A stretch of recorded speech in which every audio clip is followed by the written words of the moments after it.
Ang kwentong ito ay hango sa totoong buhay. Mula ito sa isa nating kabayan na itago na lang natin sa pangalang Loloy. Walang eksaktong taon. Si Katuna, Isabela Negros Occidental. Bilisan mo ng kumilos nang madala na si Mildred sa ospital. Baka sa daan paabuti ng asawa mo. Ano ba yan, Ramon? Wika namang Belo. Ito na nga po, tay. Nagmamadali na ako, oh. Mauna na kayo sa tricycle. Susunod na ho ako. Tugon ni Ramon. Kahit kailan talaga, napakakupad mo. Nasa panganib na ang buhay ng asawa at anak mo, Ramon. Matuto ka namang kumilos ng mabilis. Nagmamadaling kumilos ang mag-ama para dalhin sa ospital ang asawa ni Ramon, na noon ay kasalukuyang nasa bingit ng pagsilang ng kanilang panganay na anak. Medyo malayo ang ospital sa kanilang baryo, kaya inabot ng 1.5 oras bago makarating. Sa kasamaang palad, pumutok na ang panubigan ni Mildred ng mga oras na yun. Hindi pa sila nangangalahati sa paglalakbay nang biglang tumirik ang sinasakyang tricycle. Kapag binalas ka nga naman, oh. Sandali lang, titignan ko kung anong problema. Wika ni Ramon. Hindi na ako aabot sa ospital. Lalabas na ang anak mo, Ramon. Tugon ni Mildred. Nasa kalagitnaan sila ng daan, napapaligiran ng malawak na kasagingan. Walang ibang bahay doon sa lugar dahil napapalob sila sa isang hasyenda. Habang nagsisilang si Mildred ng kanilang anak, nakabantay sa paligid si Ramon dahil sa napapabalitang may gumagalang aswang sa lugar. Talasan mo ang paningin mo, Ramon. Magmatsyag kang mabuti sa paligid. Maaaring bigla tayong suguri ng mga aswag. Ako nang bahalang magpanak at magbantay sa asawa mo. Wika ng matanda. Kilalang manggagamot si Mang Belo sa kanilang lugar, kaso nga lang hindi ito eksperto sa pagpapaanak. Ilang beses pa lamang niya ito nasubukan. Ilang sandali pa umalingaw-ngaw ang iyak ng sanggol. Naisilang na ang anak ni Ramon at Mildred. Tuwang-tuwa ang mag-asawa dahil kahit hindi umabot ng ospital, nagawa namang mailabas ng maayos ang bata. Nagpasya silang umuwi kasama ang inuna ng sanggol. Ngunit nang ililibing na sana ito ni Mang Belo, napansin niyang dalawa ang pinagputulan ng pusod. Sinigurado niya ito. Alam ng matanda kung ano ang kanyang tinitignan. Hindi maaaring magkamali si Mang Belo. Dalawa nga ang pinagputulan ng pusod sa iisang inunan. Itinago ito ng matanda dahil alam niyang hindi rin naniniwala ang mag-asawa dahil isang sanggol lang ang lumabas sa sinapupunan ni Mildred. Namuhay naman ng normal ang sanggol, ngunit nang sumapit ito sa edad na 5 taong gulang, saka pa lamang nila napansin na may kakaiba sa paslit. Mag-isa itong naglalaro. Kadalasan nauhuli ni Mang Belo na may kausap. Siya ang madalas na kasama ng apo dahil abala sa trabaho ang mga magulang. Maagang umaalis ang mga ito at gabi na kung umuwi. Kumusta naman ang araw niyo mag-asawa? Balita ko, malaki daw ang ani ngayong taon na. Tanong ni Mang Belo. O tay, doble kaysa nung nakaraan. Nagsabay-sabay yung halos lahat ng tinanim naming mga puno eh. Kaya paniguradong maraming puno yung papalitan namin sa mga susunod na araw. Kumusta nga pala si Loloy? Hindi naman ba nagiging pasaway sa inyo? Tanong ni Ramon. Hindi naman. Ang totoo nga ay napakabait ng anak niyo. Teka, o nga no, ay nasan nga ba yung batang yon? Wika ni Mang Belo. Nakita nitong naglalaro sa bakuran ang paslit. Kagad niya itong tinawag. Mabilis namang sumagot si Loloy. Tumakbo papasok ng tahanan. Magandang gabi po, Lolo. Tatay, mano po? Wika ni Loloy. Ay maglinis ka nga ng katawan mo at maghahaponan na tayo. Hugasan mong mabuti yung kamay mo ha. Wika ni Mang Belo. Tuwang-tuwa si Ramon sa tuwing pagmamasdan niya ang anak na tumatakbo sa loob ng kanilang tahanan. Natatanggal ang pagod ng ama sa tuwing masisilayan niya ang ngiti ng bata. Ngunit isang pangyayari ang lubusang nagpabago ng lahat. Isang madaling araw, nagising si Mang Belo dahil inaapoy ng lagnatang bata. Dali-dali nitong ginising ang mag-asawa. Mukhang kailangan nating dalhin sa ospital ang anak nyo. Inaapoy ng lagnat si Loloy. Wika ni Mang Belo. Naku tay, lagnat laki lang yan. May mga gamot namang binili si Mildred eh. Papainumin ko na lang. Tugon ni Ramon.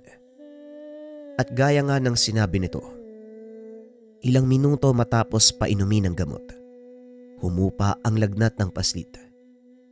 Kahit papano, nakaramdam ng ginhawa si Mang Belo dahil ang buong akala nito may kung anong nangyayari sa kanyang apo. Pagsapit ng hapon, naglalaro si Loloy sa loob ng kanilang sala nang bigla na lang marinig ng matanda ang mga tawanan. Kasalukuyan siyang naiidlip sa mahabang upuan. Ilang di pa lang ang layo nito sa apo. Alam niya na dalawa lang sila ni Loloy na naroon sa lugar. Wala nang ibang tao. Hindi rin umuuwi ng tanghalian ang mag-asawa dahil nagluluto ang mga ito sa kanilang kubo sa sagingan. Marahang iminulat ng matanda ang mga mata.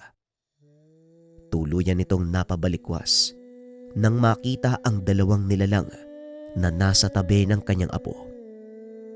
Isang batang tikbalang at isang maliit na taong punong-puno ng balahibo ang buong katawan. Nang maramdaman ng mga ito na gising na ang matanda, dali-daling nagpulasan ang mga nilalang. Pinuntahan ng matanda ang paslit upang alamin kung nasaktan ba ito. Ayos lang po ko, Lolo. Yan tuloy, nag-alisan yung mga kapatid ko. Nanlaki mga mata ng matanda sa sinabi ni Loloy. Mga kapatid? Anong sinasabi mo, Loloy? Sinong mga kapatid? Eh di yung dalawang kalaro ko po kanina. Hindi niyo po ba sila nakikita? Eh araw-araw ko po silang kasama eh. Wika ng paslit. Ito ang unang beses na nakita ni Mang Belo ang mga nilalang. Laking pagtataka niya sa mga sinasabi ng apo. Ngayon ko lang sila nakita, apo. Pasensya ka na kung natakot ko mga kalaro mo. Pero anong sinasabi mong mga kapatid? Tanong ni Mang Belo. Naupo si Loloy sa tabi nito at nagsimulang magkwento. Sabi po nila simula nung isinilang ako, kasama ko na daw po sila. Wika ni Loloy. Dito naalala ng matanda ang dalawang pinutol na pusod sa inuna ng bata. Naku po, naloko na. Sinasabi ko na nga ba eh. Halika iho, may pupuntahan tayo. Wika ni Mang Belo. Matapos bihisa ng apo, nagpunta ang mga ito sa kaibigan niyang manggagamot na biyasa sa mga elemento at engkanto. Pagkarating sa lugar, napakaraming tao dahil may pasyente itong sinasapian ng kung anong nilalang. Ano po bang ginagawa natin dito? Nag-aantay po yung mga kapatid ko sa bahay. Wika ng paslit. Sandali lang nga po. Kakausapin ko lang ang taong yan. Diyan ka lang muna. Kung gusto mo, makipaglaro ka muna sa mga kambing. Wika ni Mang Belo. Ayoko po. May mga itim na bata doon eh. Ayaw nila akong palapitin sa mga kambing. Nagagalit po sila. Tugon ni Loloy. Dito na napag-alaman ni Mang Belo na talagang nakakakita at may kakayahang makipagsalamuha ang paslit sa mga elemento na hindi nakikita ng normal na tao. Maya-maya pa napatingin si Loloy sa pasyenteng nasa loob ng tahanan. Ikinagulat ng lahat ang sinabi nito. Natatakot po ang engkanto, Lolo. Sabihin mo po sa kaibigan mo, pakawalan niya yung batang engkanto. Wika ni Loloy. Ngunit hindi ito magawa ni Mang Belo. Hindi maaaring istorbohin ang ginagawang proseso. Ay pasensya na apo, pero hindi ko maaaring istorbohin ang ginagawa niya. Eh bakit ba? Ano ba ang nakikita mo? Ipaliwanag mo nga sa akin na po. Nakagapos po yung batang engkanto. Tapos, may mga nakatusok pong tinik sa katawan niya, Lolo. Kawawa naman po eh. Kung ayaw niyo po siyang tulungan, ako po yung gagawa ng paraan. Tugon ng paslita. Dali-dali itong tumakbo papasok ng tahanan. Itinulak ang matandang manggagamot. Hinawakan nito sa mukha ang pasyente. Tila may kung anong hinihila sa katawan nito. Ano bang ginagawa ng batang to? At kanino bang anak to? Galit na tanong ng matandang manggagamot. Ay pasensya ka na, Julio. May nakita kasi ang apo ko sa pasyente mo. Ay sabi niya, kawawa naman daw yung batang engkanto. Ano? Anong batang engkanto? Anong sinasabi mo, Bella? Paanong nasabi ng batang ito na batang engkanto ang nasa katawan ng pasyente ka? Tanong ni Mang Julio. Napalingon nito kay Loloy na noon ay pinupunasan ang noo ng pasyente. Pasensya ka na ha. Sige na, makakalis ka na, kaibigan. Patawarin mo na lang yung nagkulong sa'yo sa katawang ito ha. Lolo, wala naman po sakit yung taong to eh. Bakit niyo po kinulong sa katawan niya yung batang engkanto? Napakalupit niyo naman po. Akala ko po ba tumutulong kayo? Eh bakit parang sinasaktan niyo po yung batang engkanto? Bakit po ganyan yung ginagawa niyo? Wika ni Loloy. Dali-dali namang inawat ni Mang Belo ang apo.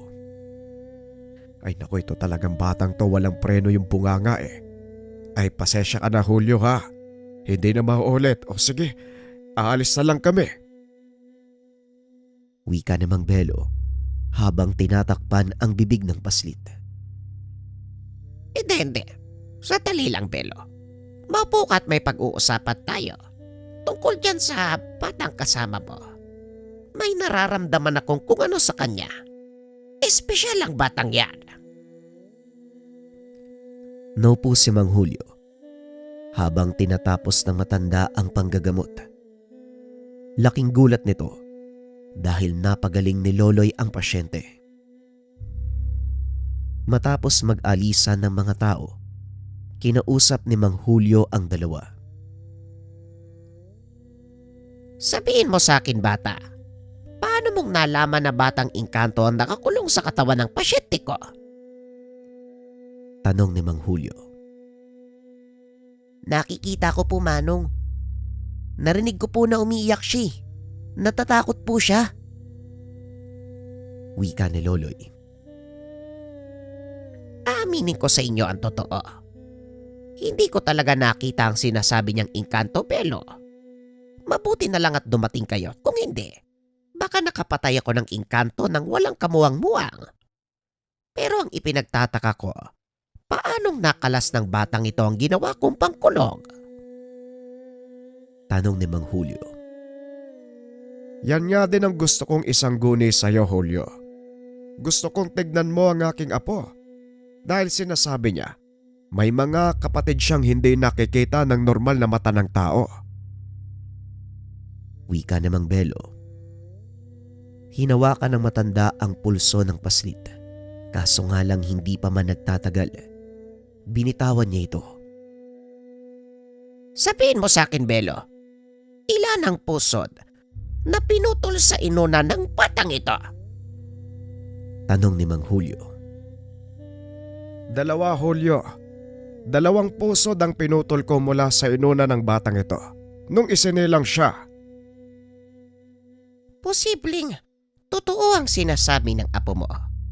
Maaari ngang may kapatid siyang hindi natin nakikita. Ito din siguro ang dahilan kung bakit nagawa niyang kalasin ang panggapos na ginawa ko. Wika ni Mang Julio. Sa kalagitnaan ng pag-uusap ng dalawang matanda, hindi nila namalayang nakatulog na si Loloy, kaya naman nagpa siyang umuwi si Mang Belo. Maraming salamat sa oras mo, Julio. Tutuloy na kami ha. Tulog na itong apo ko eh. Pagpapaalam ni Mang Belo. Walang anuman, Belo. Kung sakaling makakaengkwentro kayo ng problema, huwag kang mag-atubiling pumunta sa akin. Kailangang gabayan ng apo mo. Kung hindi, baka maling landasang tahakin niya. Wika ni Mang Julio. Huwag kang mag-alala, Julio. Kung meron man akong taong pagkakatiwalaan tungkol sa bagay na ito, ikaw yon. O sige na, mauna na kami. Wika ni Mang Belo. Pagdating sa tahanan ng matanda, naroon na ang mga magulang ni Loloy. Nag-usisa ang mga ito dahil gabi nang dumating ang dalawa. Saan ba kayo nanggaling, tay? Gabi-gabi na nasa labas pa kayo ni Loloy. Tanong ni Ramon. Sa kabilang bahay lang kami nanggaling. Nakipaglaro sa anak ni Belen itong anak niyo eh. Kaya hayo nawili. Huwag kayong mag-alala. Nakapaghapunan na kami. Kayo ba? Kumain na ba kayo? Tanong ni Mang Belo. Opo, tay. Kumain na kami sa kubo bago umuwi. Kumusta naman si Loloy? Si Loloy ba? Ganun pa rin. Wala namang nagbago sa anak mo. Nga pala, tay. Pupunta si Don Rafael kasama ang anak niya bukas sa taniman. Gusto daw kayong makita eh. Wika ni Ramon. Nakahinga ng maluwagang matanda dahil ang buong akala nito mag-uusisa ang anak kung saan sila nanggaling ng apo. Ganun ba? Himalang napabisita siya. Madalang nang magpunta si Rafael sa taniman. Hindi gaya ng mga bata pa kayo. Halos araw-araw nandito siya sa bahay eh.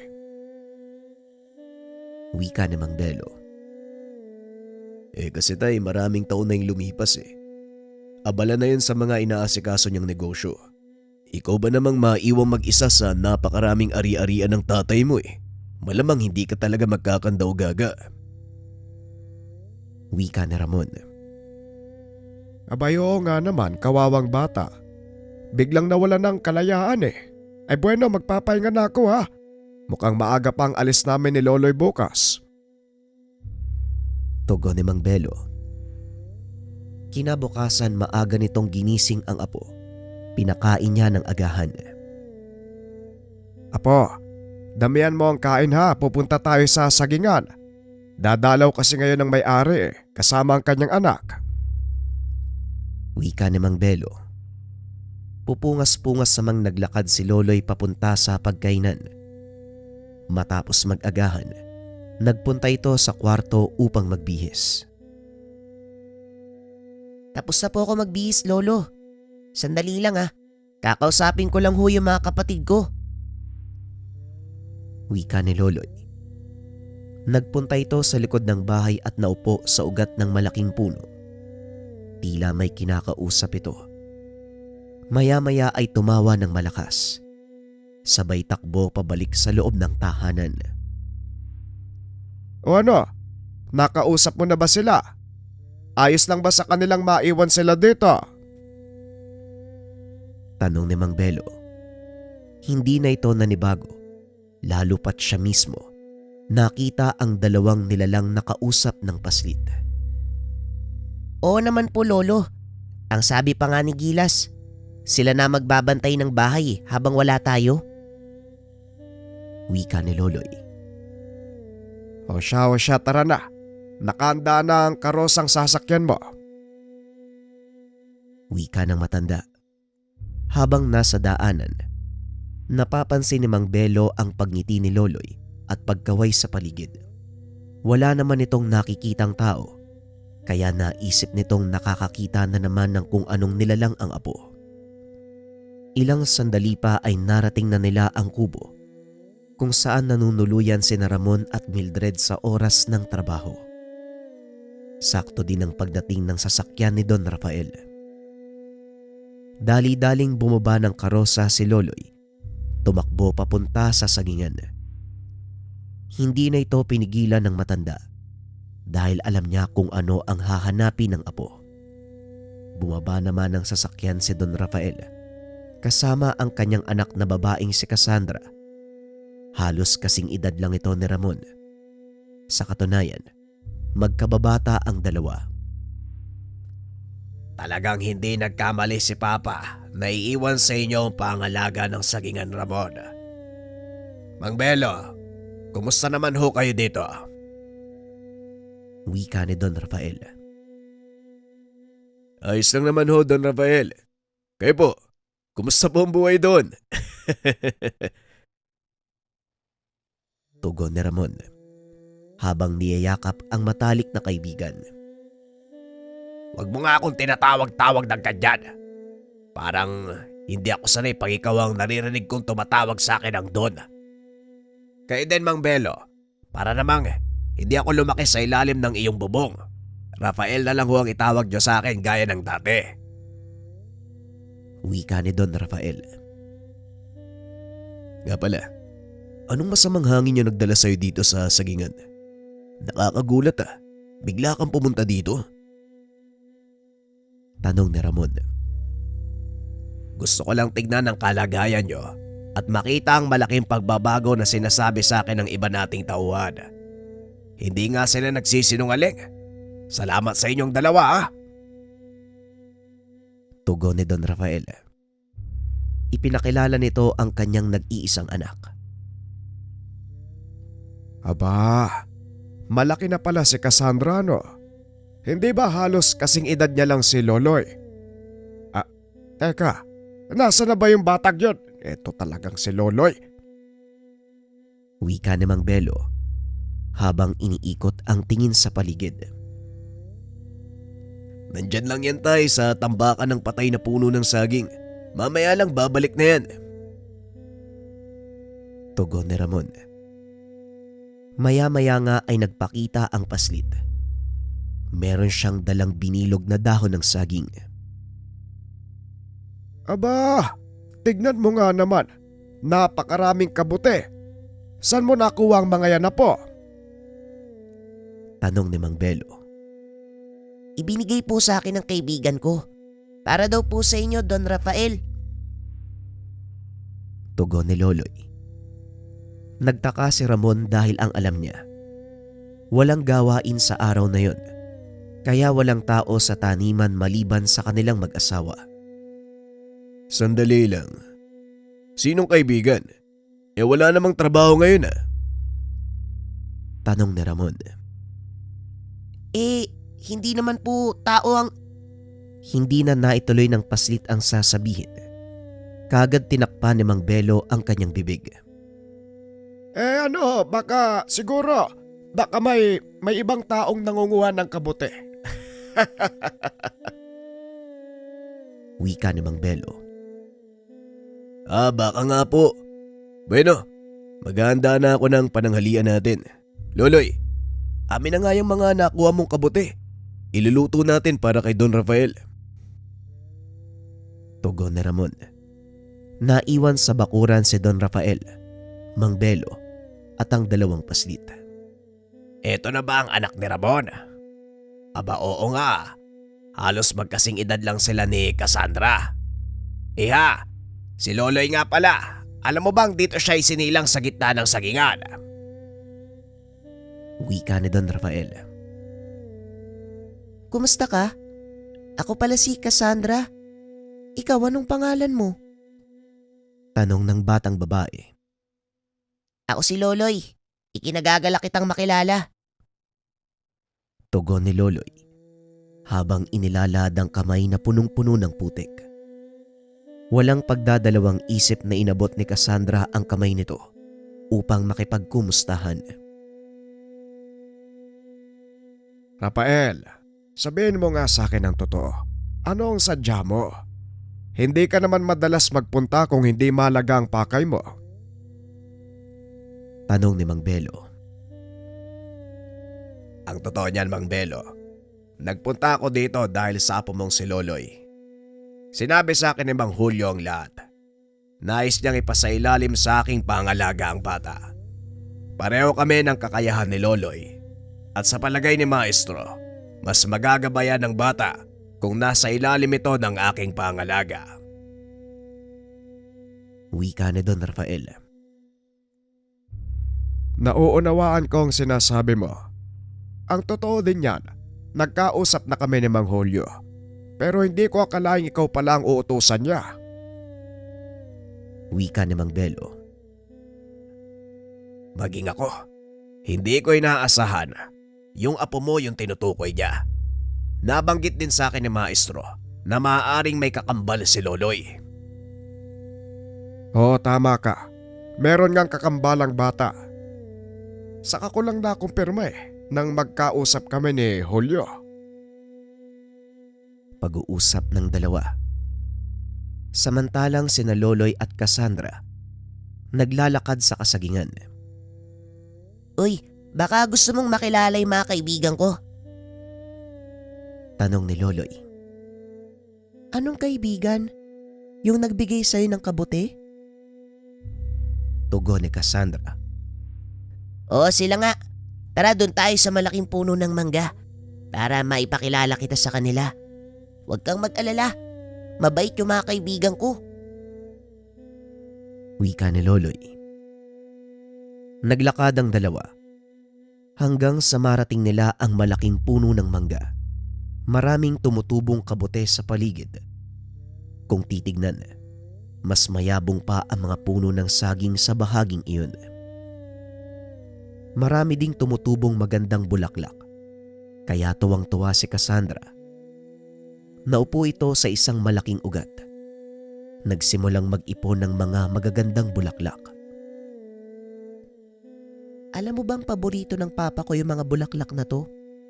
Ang sabi niya sa akin, ito daw ang nagpapaalala sa kanya kay mama. Wika ni Cassandra. Ganun ba? Kung hindi naman kalabisan, maaari ko bang malaman kung ano nangyari sa nanay mo?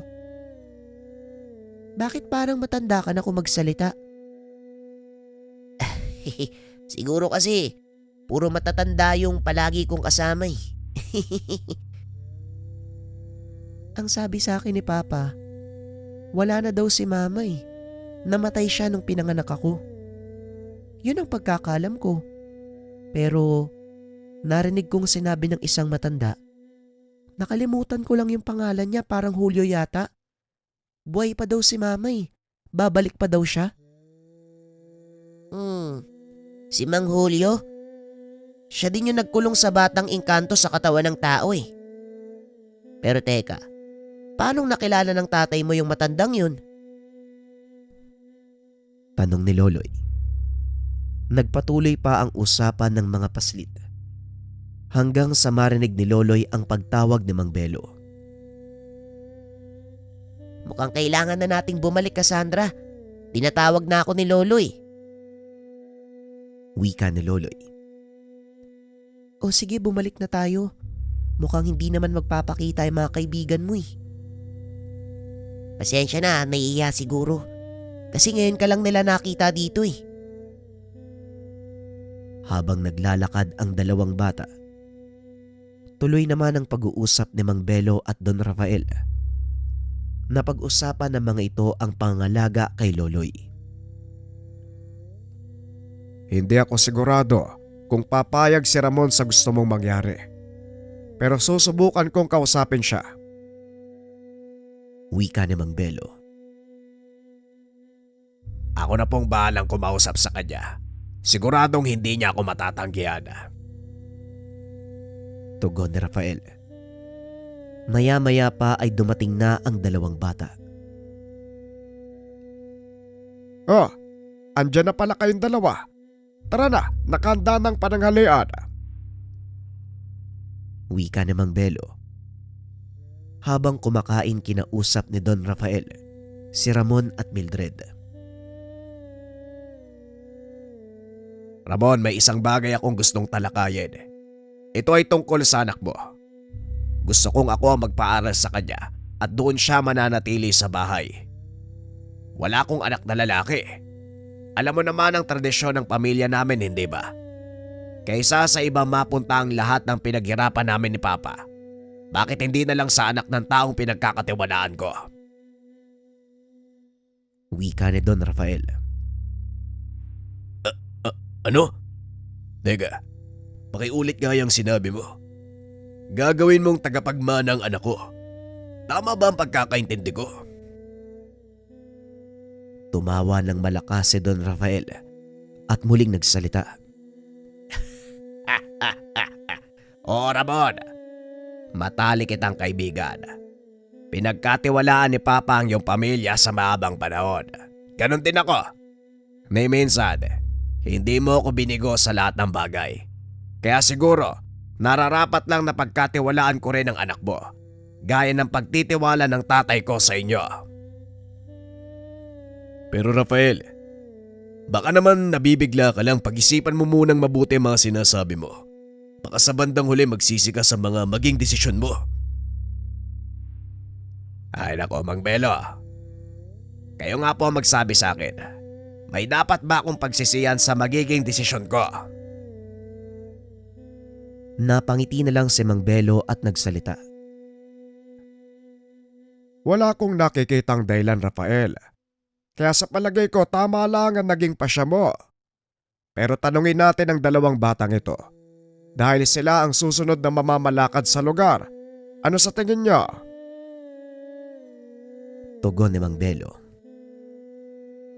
Mukhang mabait naman po si Loloy. Yun nga lang parang matanda ko magsalita.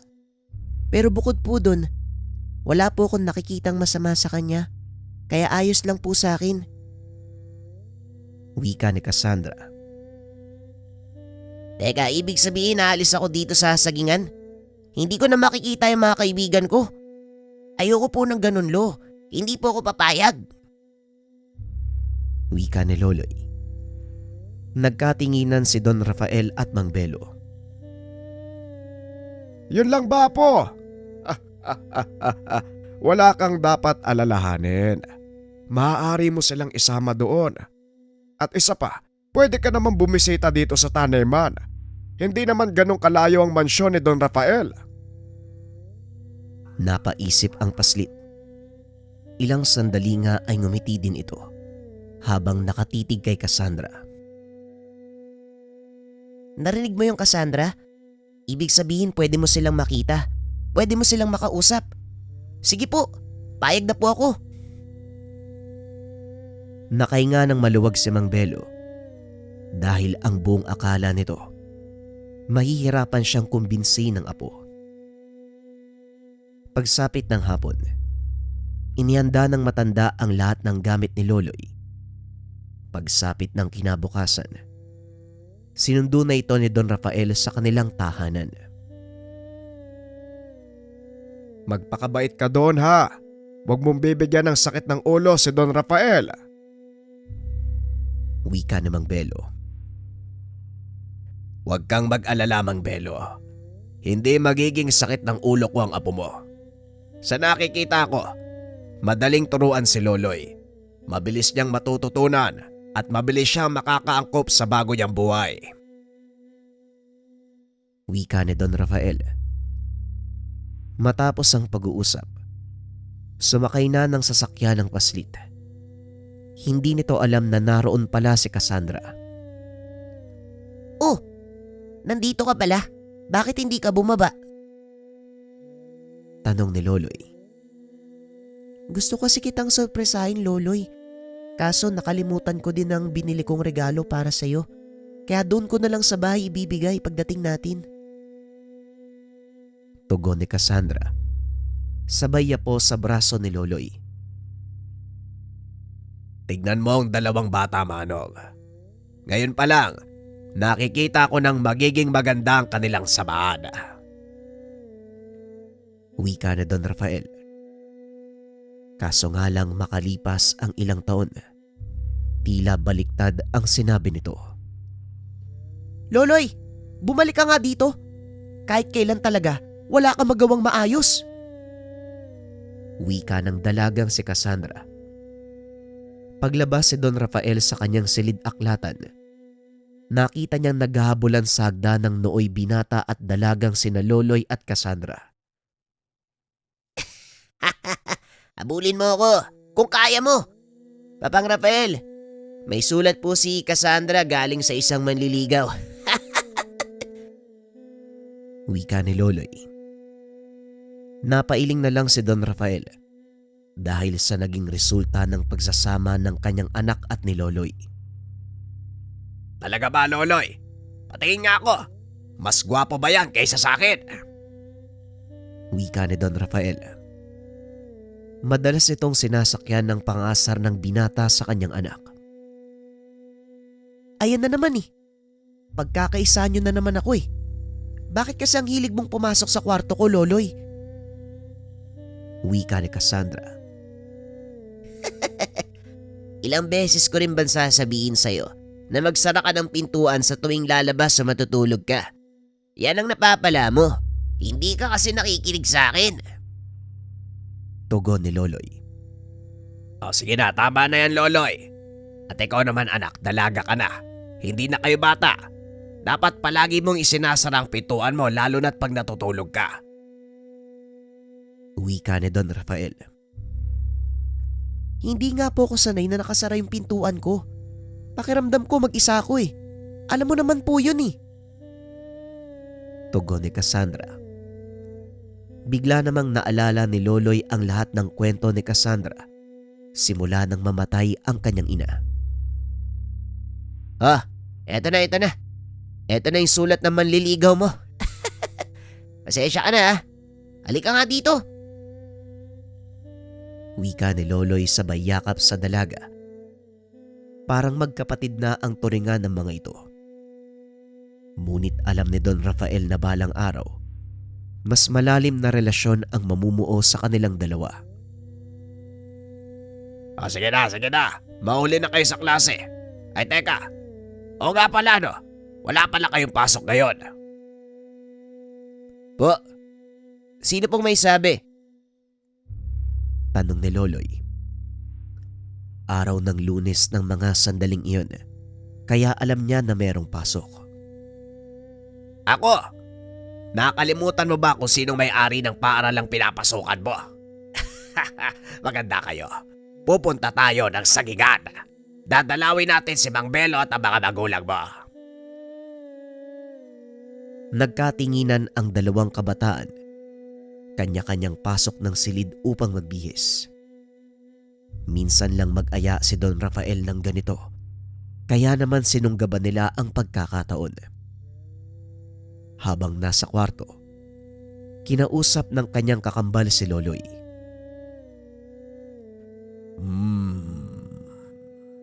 Mukhang hindi na kapatid ang turing sa'yo ni Cassandra. Wika ni Gilas. Ang kakambal niyang tikbalang. Paano mo naman nasabi? Hindi nagbago ang pagtingin ni Cassandra sa akin. Baka nagkakamali ka lang ng basa sa kanya, Gilas. Tugon ni Loloy. Hindi ako maaaring magkamali sa aking pangdama. Kahit ang tibok ng puso ng dalagang kinikilala mong kapatid, iba. Lalo na nung yakapin mo siya kanina. Muling wika ni Gilas. Hindi ko alam kung anong ibig mong sabihin, Gilas. Basta ako mahal ko si Cassandra bilang kapatid. Siguro kung mas malalim pa dun, hayaan natin ng Diyos, pati na rin ang tadhana ang magpasya. Wika ni Loloy. Hindi ka ba nagtataka kung bakit inaayawan niya ang lahat ng mga nanliligaw sa kanya? Alam ko yun. Dahil hindi niya nakikita ang katangian ni Don Rafael sa kanila. Madalas sabihin sa akin ni Cassandra ang tungkol doon. Tugon ni Loloy. Mali ka. Hindi si Don Rafael ang pinagbabatayan niya. Kung hindi ikaw, hinahanap niya ang katangian mo sa ibang tao. Kaya ikaw ang tatanungin ko. Ayos lang ba sa'yo na ganun ang gawin niya?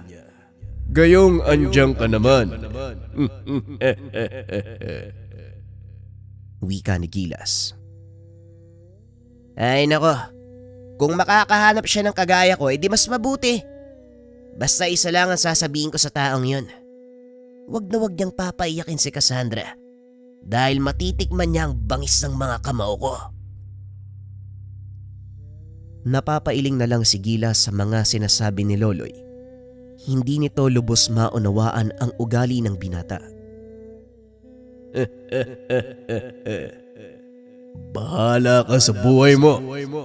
Total, may isip ka na. Sana lang, wag mong pagsisiyan ang lahat balang araw. Muling wika ng tikbalang. Matapos ay naglaho na din ito. Lumabas ng silid si Loloy. Saktong naroon si Cassandra. Nakatalikod dito sa pintuan kaya hindi siya napansin ng dalaga. Napatitig si Loloy sa likod nito. Hindi lubos maisip ng binatang ang Cassandrang nasa harapan niya ay ang dating batang kalaro. Noong mga panahong wala pa silang muwang. Naglakad ang binata papalapit sa kinaroroonan ni Cassandra. Bigla itong ginulat. Napasigaw naman ang dalaga. Hinabol palabas ng bahay si Loloy. Nakakainis ka talaga, Loloy. Pag ikaw naabutan ko, kakalbuin talaga kita. Wika ni Cassandra. Tuwang-tuwa naman si Don Rafael habang tinitignan sila sa kotse. Loloy, dito ka maupo sa tabi ko. May pag-uusapan tayong dalawa. Kagad namang lumipat ang binata sa harapan ng kotse. Hindi nagaanong rinig ang pinag-uusapan nila mula sa likuran dahil inilakas ni Cassandra ang tugtog. Bakit po, Papang Rafael? Ano po ba ang gusto niyong sabihin sa akin? Tanong ni Loloy. Alam mo naman siguro ang dahilan kung bakit kita kinupkop, hindi ba? Yon ay pamahalaan balang araw ang asyenda. Oho, malinaw naman po sa akin ang lahat. At magiging ganap lang yon kung magiging kamag-anak kita. Wala na akong naisip na paraan para mangyari yon kung hindi pakasal kayo ni Cassandra. Biglang naubo si Loloy sa sinabi ng Don. Ay, Po? Seryoso po kayo? Papang Rafael, parang kapatid na ang tingin ko kay Cassandra. Hindi naman po yata tamang... Ito lang ang tangi kong kahilingan sa iyo, Loloy. Alam kong magiging ligtas sa mga ari-arian ko sa kamay mo. Gayon din ang anak ko. Sa mahabang panahon ng pananatili mo sa akin, hindi lang kakayahan mo ang nilinang ko, kung hindi ang pagkatao mo. Kaya alam kong mapagkakatiwalaan kita. Hindi ko pa masasabi sa ngayon kung papayag ako sa gusto niyong mangyari. Biglaan po kasi yung desisyon niyo, Papang Rafael. Pwede bang pag-isipan ko muna? Tapos titimbangin ko yung sitwasyon. Huwag kang mag-alala. Hindi pa naman mangyayari yon sa ngayon. Mahabang panahon pa ang kailangan mong gugulin. Gamitin mo ito para mag-isip, Loloy. Napatingin ang binata kay Cassandra na noon ay nakatitig lang sa bintana. Ilang minuto pa ang nakalipas. Narating na nila ang sagingan. Nakita ni Loloy sina Ramon at Mildred na nag-aantay. Pagbaba ng sasakyan, mas nauna pang yumakap si Cassandra sa mga magulang ng binata. Ba't talaga nga naman Parang ikaw pa yung anak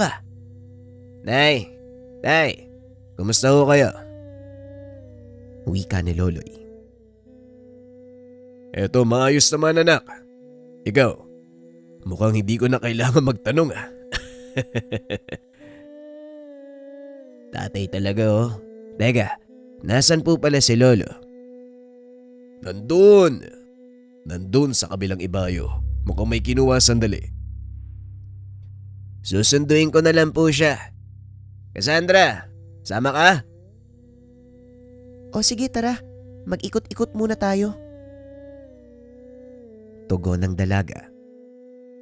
Habang naglalakad ang mga ito sa sagingan, napansin ni Loloy na halos wala nang nagpapakitang mga elemento, lalo na ang mga kaibigan niyang duwending saging. Teka, nakakapagtaka naman. Parang nawala yung mga kaibigan ko At saka hindi ko na din nararamdaman yung iba pang elementong nakatira dito. Ano kaya nangyayari? Oo nga no, halos wala na rin yung mga bulaklak na tumutubo sa puno ng mangga. Siguradong may nangyari nga dito. Malakas ang kutob ko. May ibang puwersang pumasok sa lugar. Hindi ko natatanda ang nandyan ang batong yan Loy, ikaw ba? Naalala mo yan? Hindi ba to yan, Cassandra? Maglakad ka ng dahan-dahan. Dahil sa oras na maramdaman tayo ng nilalang na yan, paniguradong magkakagulo. Migas! Nandito ka ba? Wika ni Loloy, habang tinatawag ang kaibigan niyang duwende. Ang pangalan nito ay Migas. Nandito ako. Mabuti naman at nakabalik ka na. Maraming nangyari nung umalis ka. Wika ni Migas, ang duwending saging. Paanong napunta ang kapreng yan dito? Hindi ba bawal silang pumasok sa lugar na ito? May limitasyon ang bawat teritoryo. Anong ginagawa niya?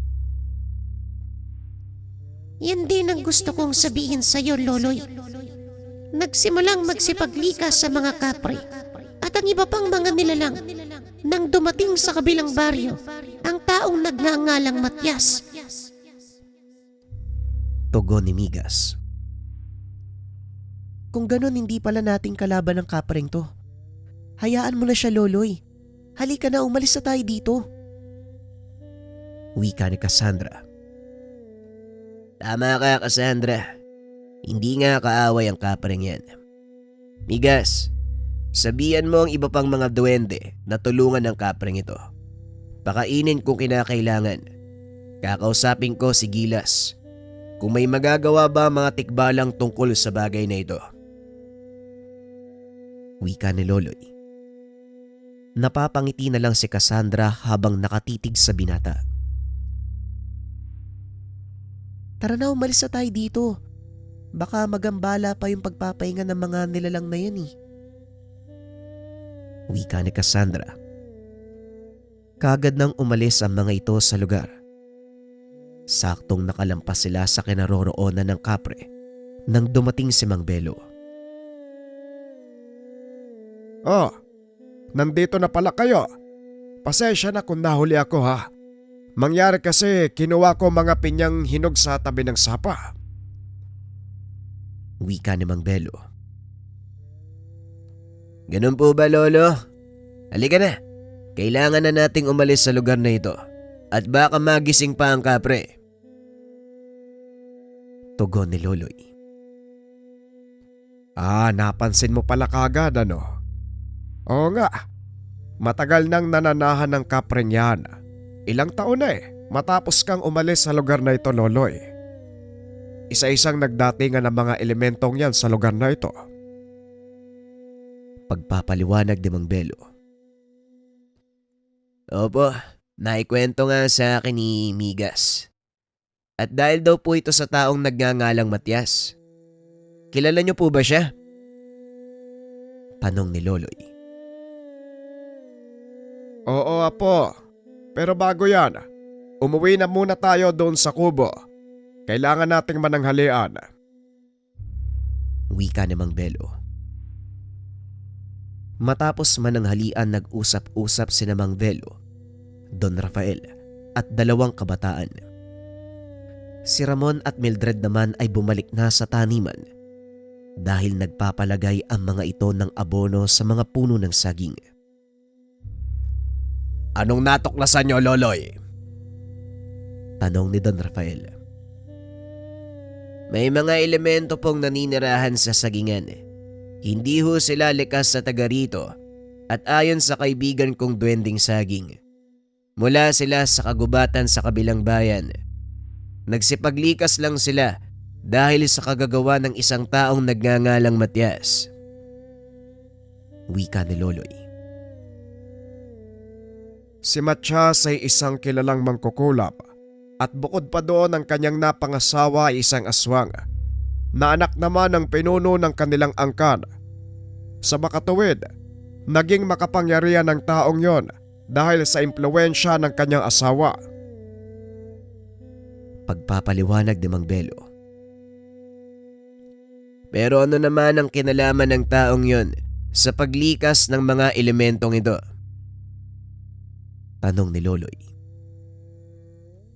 Maaaring dahil na din sa takot nilang makasalamuha ang mga aswang, lalo pat meron ding usapin ng mga mangkukulab. Medyo mabigat na kalaban ang dalawang pinagsamang angkan, iho. Pagpapaliwanag ni Mang Belo. Hindi ko pa nasusubukang makipaglaban sa mga ganyang uri ng nilalang at sana naman wag nang mangyari. Pero kung hindi may iwasan at maapektuhan ng kapayapaan at balanse ng paligid, hindi po ako magdadalawang isip na sagupain sila. Wika ni Loloy. Totoo ang sinasabi ng Lolo Belo mo, iho. Mas mabuting ang wag mo nang pangaraping makasagupa ni isamat sa kanila. Dahil siguradong wala tayong magagawa, lalo pat hindi pa ganong kalakas ang kakayahan mo. Ni hindi ka pa nga tumutungtong sa tamang edad. Muling wika ni Don Rafael. Si Mang Julio, paniguradong may magagawa siya tungkol sa bagay na ito. Papang, maaari po ba natin siyang daanan mamaya? Wika ni Loloy. Maaari natin gawin yon. Pero hindi ko lang alam kung sapat ang kakayahan ni Maestro Julio para tumulong. Wika ni Don Rafael. Matanda na si Mang Julio at ayon sa kanyang apo, bulag na din ito. Impormasyon lang ang kailangan natin. Alam kong mahina na ang katawan ni Mang Julio. Ngunit kahit papano naman siguro, meron siyang nalalaman kung paanong tatalunin ng mga kalaban kung sakaling sumalakay sila. Pag-uusap ng mga ito. Napagkasunduan ng grupo na dumaan sa matandang manggagamot kinagabihan. Pagdating nila Ramon at Mildred, kaagad nagpaalam sina Don Rafael. Kami na lang ang dadaan kay Mang Julio. Magpahinga na lang ho kayo dito. Mag-ingat ho kayo. Wala kang dapat alalahanin, iho.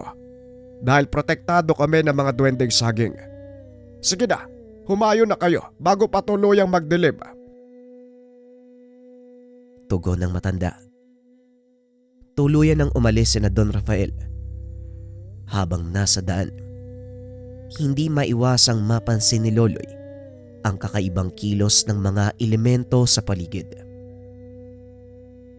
Cassandra, tignan mo yung mga lambano. Parang balisa sila. Nagmamadaling bumalik sa kanilang tahanan. Wika ni Loloy, sabay hawak sa kamay ng dalaga. Oo nga no. Tignan mo yung maliit na mga nilalang oh. Hindi ko alam ang tawag sa kanila eh. Pero parang may kinakatakutan sila. Tugon ng dalaga. Napansin din ito ni Don Rafael, ngunit hindi na nagsalita pa. Ilang sandali ang nakalipas. Narating na nila ang tahanan ni Mang Julio. Sa gawing paanan ng burol, kakaiba ang paligid. Tila wala ng taong nagpupunta sa matanda upang magpagamot. Bumaba ng sasakyan ng tatlo. Diretsyong pumasok sa tahanan. Maggagabi na, ngunit wala pa ring ilaw sa loob ng bahay. Kaya naman kinuha ni Loloy ang gasera at sinindihan. Habang ginagawa ito ng binata, nakaamoy siya ng nakakasulasok na sangyo na tila nagmumula sa nabubulok na laman. Ipinagpatuloy niya ang pagsindi ng mga ilaw sa loob ng tahanan ng matanda. Nanlaki ang mga mata nang makita ang katawan ni Mang Julio. Wala nang buhay ang matanda na tila nilapa ng kung anong mabangis na hayop. Maging si Don Rafael ay nagulat sa mga pangyayari. Hindi nito lubos akalain na ganon ang maaabutan sa muling pagbisita. Sinong may gawa nito sa kanya? At nasaan ang apo niya? Nasaan si Bakbak? Tanong ni Don Rafael. Mukhang wala nang kasama dito si Mang Julio. Tignan mo mga silid papang. Nakabukas sa mga pintuan. Punong-puno na din ng alikabok ang sahig. Hula ko, ilang araw na nakakalipas matapos maganap ang pagpaslang sa kawawang matanda. Wika ni Loloy. Tama ka. Wala na tayo magagawa sa ganitong pangyayari. Ihanda na lang natin ang libing ni Maestro Julio. Wika ni Don Rafael. Kinabukasan kagad siyang nagpautos upang linisin ang tahanan ng matanda. Kinuha din ng mga ito ang bangkay. Direktang inilibing.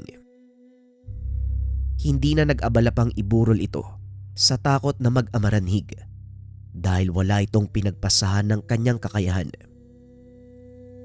Magiging malaking problema natin si Mang Julio kung sakaling magiging amaranig siya. Kaya ipapalabing ko na lang siya ng pabaliktad. Wika ni Don Rafael. Kaunting kaalaman. Ang mga amaranhig ay uri ng mga aswang o nilalang na mula sa mga patay na taong may kaalaman sa lihim na karunungan. Nangyayari lang ito kapag walang tumanggap ng kanilang kakayahan bago sila mamatay sa mga taong nakakaunawa nito.